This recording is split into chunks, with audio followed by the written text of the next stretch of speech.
répondez-vous à Macron qui a dit qu'il ne viendrait pas au Conseil de la paix? Ah bon? Il a dit ça? Personne ne veut de lui. Il ne sera plus là très bientôt. Ce n'est pas grave. Ce que je vais faire, c'est que s'ils se sentent comme Costa, je vais mettre 200% de taxes sur les vins et les champagnes, et il viendra. Mais il n'a pas besoin de venir. Mais s'il l'a vraiment dit, comme vous le savez, il ne sera bientôt plus au pouvoir dans quelques mois. Et la réaction de Paris ce matin qui juge ces menaces inacceptables de la part du président américain. La France qui confirme aussi la capture d'écran publiée par Donald Trump ce matin, le président américain qui nous montre un texto d'Emmanuel Macron, Annalisa Capeni, avec quelques idées géopolitiques. Oui, effectivement, c'est un message envoyé par le président français à son homologue américain, un long message signé tout simplement Emmanuel, dans lequel Emmanuel Macron propose une rencontre à Donald Trump jeudi, un sommet du G7 convient en urgence, auquel seraient invités en marge, je cite, les Ukrainiens, les Danois, les Syriens et les Russes. Dernier message de la nuit, toujours de Donald Trump à propos du Groenland.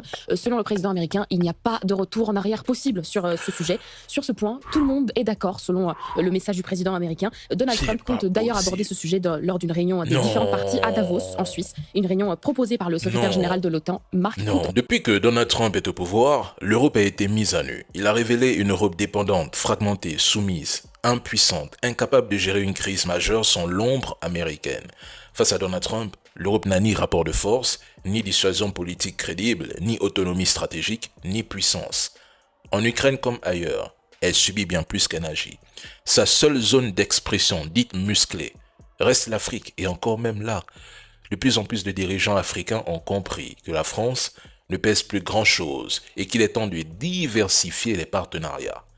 La France de De Gaulle au Mitterrand, c'est terminé.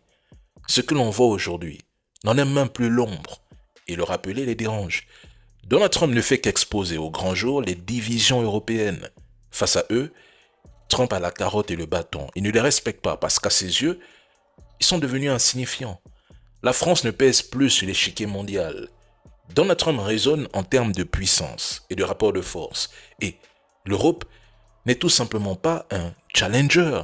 C'est pour cela que les États-Unis respectent davantage des pays comme l'Iran, la Russie, la Chine ou la Corée du Nord, car ce sont des États capables de s'opposer. Le discours de Donald Trump le montre clairement, y compris sur le dossier du Groenland, où, attention mesdames et messieurs, les Européens finiront encore par se coucher.